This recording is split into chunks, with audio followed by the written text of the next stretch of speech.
After almost 60 years of strong bipartisan support, Congress has cut all federal funding for public media, stripping away a critical pillar of support for local stations like ours. At Vermont Public, we'll lose at least $2 million this year.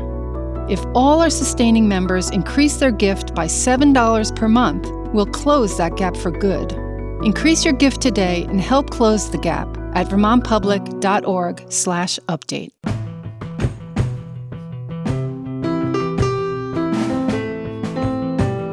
From Vermont Public, this is The Frequency. I'm Mitch Wertlieb. It's Friday, September 5th, and here are today's headlines. Senator Bernie Sanders is calling on Health Secretary Robert F. Kennedy Jr. to resign. In an interview with Vermont Public, Sanders said Kennedy's anti-vaccine policies threaten the health of many Americans. Sanders is the ranking minority member on the Senate's Health Committee. He criticized Kennedy for restricting access to the COVID-19 vaccine this fall and for canceling some vaccine development projects. Sanders says he's also concerned Kennedy will soon target the use of many childhood vaccines, including measles, chickenpox, and polio.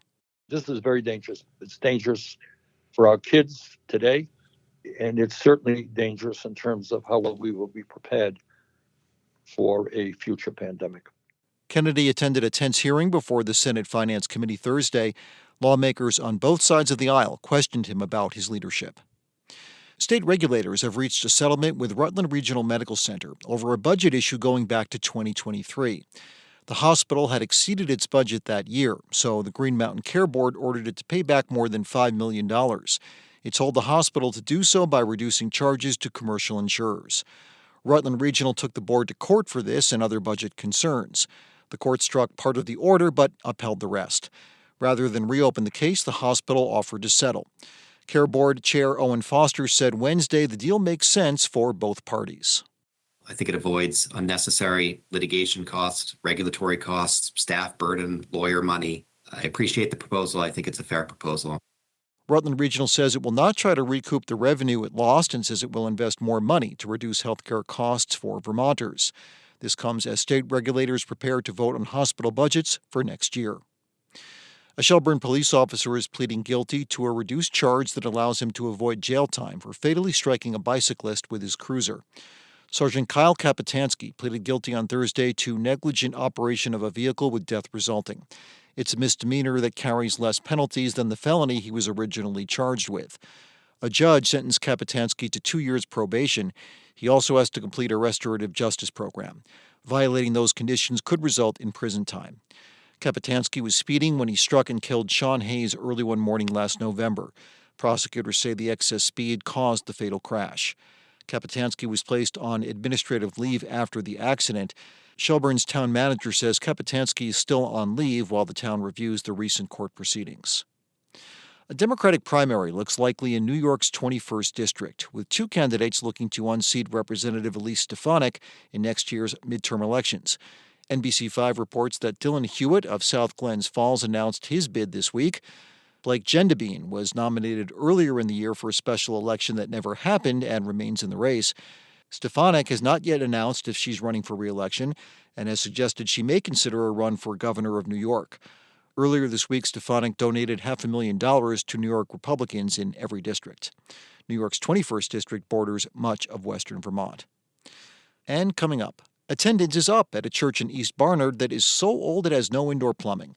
But as Vermont Public's Howard Weiss-Tisman reports, folks who visit can now make use of a brand new outhouse on the grounds that's free and open to the public. That's after this. Thanks for listening to The Frequency, where support comes from SRH Law, believing that values and mission still matter. When you need good counsel for your values-based work, whether it's securing our energy future, building affordable and sustainable communities, or advancing a values-led economy, they're here to help you make a difference. SRHLaw.com. Making a difference is our practice. This show is supported by Odoo. When you buy business software from lots of vendors, the costs add up and it gets complicated and confusing. Odoo solves this.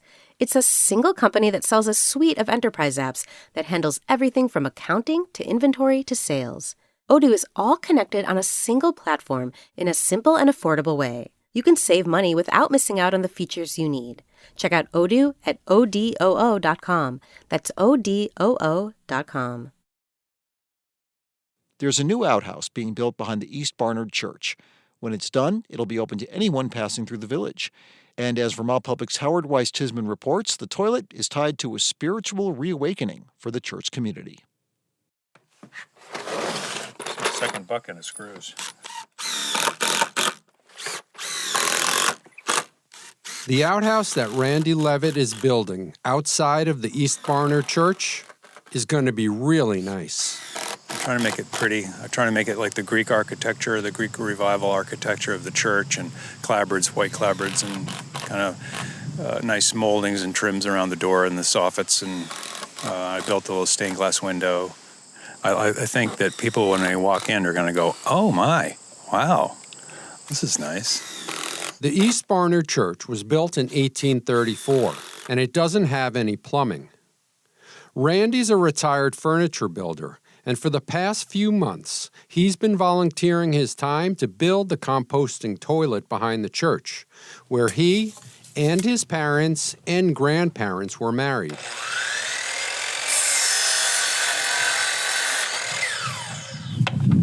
Do it. East Barnard is a sleepy little village in Windsor County with no post office or traffic light or store. Randy says they get visitors occasionally, bicyclists and hikers who are exploring the nearby state park, and so the outhouse will remain unlocked and available to anyone who's passing through and in need. I want everybody to feel like if you're coming through, there's a public space there that you can use. So it's not going to get used a lot, but those people who use it are going to be very happy that it's here. Hospitality is a spiritual practice. Randy's wife, Heather, is on the church board of trustees. To invite people to come to our church for a service or for a wedding or a memorial, that we've had many of this year, unfortunately, and then not be able to provide the comforts of being relaxed in this space. You know, it's always bothered us. But now people can come and be more relaxed in the space because they can, enjoy the service with an empty bladder. Heather says the East Barnard Church community is on an upswing. Just before COVID, attendance was way down, and on most Sundays, there would be 10 people or less attending the service. But after the pandemic, they tried something new. Each Sunday service features a guest speaker who talks about what matters most to them. Randy plays fiddle, and so there's music, and there's always time for people to talk about their hopes and concerns. Jesus isn't mentioned much, there's no minister, and for the most part, they hardly ever use a prayer book. Attendance is up, and so this new outhouse, Heather says, is being built with an eye towards a spiritual reawakening to what it means to live in rural Vermont in the 21st century. Many of those people who were there when I was young are gone. We're next. And, we're trying to build something for the future. So how can we draw people in now who will carry it forward? That's what we're trying to do.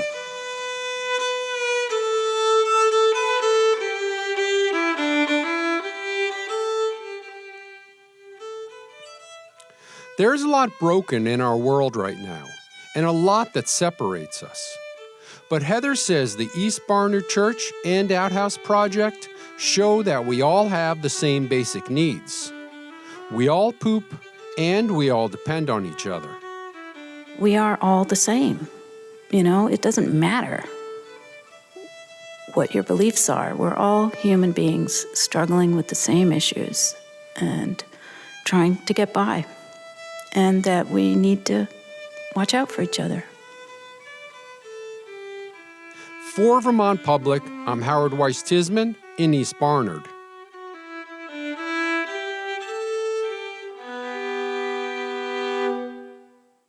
And now it's time for our weekly check-in on news from the world of sports.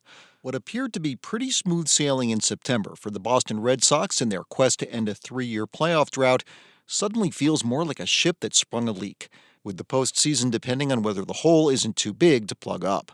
The gap was created when star rookie outfielder Roman Anthony left Tuesday night's win over the Cleveland Guardians with oblique tightness, and a subsequent MRI revealed He'll miss at least 4 to 6 weeks with one of the game's most notoriously nagging injuries. Yes, he's just one player, but consider that the Red Sox turnaround from non-contenders in late June to a top-3 wild-card playoff team a couple months later coincided with Anthony's call-up from the minors. Since then, the 21-year-old phenom has batted .292 with 8 home runs and 32 runs driven in. He's provided clutch hits, walks when needed, and solid defense in the outfield. But Anthony will be out the rest of the regular season, and the best-case scenario is he's ready for the playoffs if the Red Sox can make it there without him. Meanwhile, the team's best right field option, Wilyer Abreu, is still out with a calf injury that's taking longer to heal than first anticipated. So there will be a platoon combination of veteran Rob Refsnyder and Masataka Yoshida, who's really best suited for a DH role in the outfield instead. There's also the option of calling back Joe Stinson Garcia, better known as the Password, from the minors after his cup of coffee with the big club, but it would be a lot to ask of a rookie not as polished as Anthony to play such a vital role in the heat of a playoff race. And then there's the matter of what fans can only hope is just an anomalous blip, that being the most recent start by the team's pitching ace, Garrett Crochet, in which he gave up 3 home runs and 7 overall in that 11-7 win over Cleveland.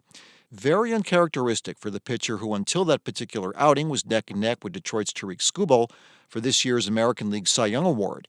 If there's nothing physically wrong with Crochet, it's likely just a rough outing, and even the best pitchers in the game will suffer those. But his next start will be critical in making sure the Cleveland game was not indicative of any larger problem with Boston's best pitcher. One more note on the Red Sox, the game they did salvage to avoid a sweep against the Pittsburgh Pirates recently featured an electric inside-the-park home run by speedster Jarren Duran, so it wasn't all doom and gloom for the Old Town team. The New York Yankees were still in a virtual tie with the Red Sox for second place in the AL East, each team within striking distance of the first-place Toronto Blue Jays. The Yankees taking advantage of games over the last week and a half against the hapless Washington Nationals and Chicago White Sox, and the New York Mets were still holding the last available wild-card berth in the National League with a nice 4-game cushion against the team vying to knock them from that perch, the San Francisco Giants. Now, the NFL kicks off its regular season in earnest this Sunday. The league, of course, can never wait to steal the spotlight, so they started early with the Dallas Cowboys and Philadelphia Eagles playing a game last night, and the Kansas City Chiefs and Los Angeles Chargers are on tap for tonight. Recently, Cowboys owner Jerry Jones let his ego get in the way of re-signing premier pass rusher and 2-time Pro Bowler Micah Parsons to a new deal after contract talks got contentious, and traded him to the Green Bay Packers.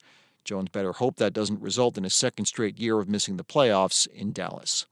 The New England Patriots will host the Las Vegas Raiders at Foxborough Sunday to kick off their season. The Pats will be better this year after beefing up their offensive line to protect quarterback Drake May, and the second-year signal caller will also have better options to throw to.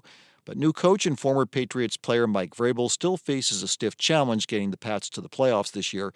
The call here is New England goes 8-9 on the season and just misses out, but it also wouldn't be pie in the sky for them to sneak in as a wild card. At the U.S. Open tennis tournament, Japan's Naomi Osaka and American Jessica Pegula each made it to the semifinals with a chance to make the finals last night. Here's hoping each won their respective contests, as that would make for a great championship. As of Wednesday, Pegula had not dropped a single set in the tournament, a feat not accomplished at the Open since Serena Williams' run from 2011 to 2014. And Osaka was vying to make the U.S. Open final for the first time since winning the tournament in 2020. On the men's side, top-ranked Yannick Sinner of Italy has cruised into the semifinals and will face Quebec's own Felix Auger-Aliassime tonight. The Montreal native and number 25th ranked player very much the underdog in that one. With a win tonight, Sinner would be a finalist in all 4 major tournaments this year. Novak Djokovic and Carlos Alcaraz will play the other semifinal in the men's bracket this evening. And finally, the WNBA is approaching its postseason with the defending champion New York Liberty securing a spot in the playoffs, but only after getting some help from the Phoenix Mercury, who beat the Indiana Fever to make it possible for the Liberty to get into the playoff bubble. The Liberty have lost 4 of their last 6 and are a full 8.5 games behind the first-place Minnesota Lynx. That's the team New York beat last year to win their first-ever league title. And that's our weekly check-in on news from the world of sports. Thanks for listening to The Frequency today. We had additional reporting from Bob Kinzel, Howard Weiss-Tisman, Liam Elder-Connors, and Jen Jarecki. Today's episode was edited by Stephanie Colombini, and our music is by Blue Dot Sessions. I'm Mitch Wertlieb, and I'll talk to you Monday.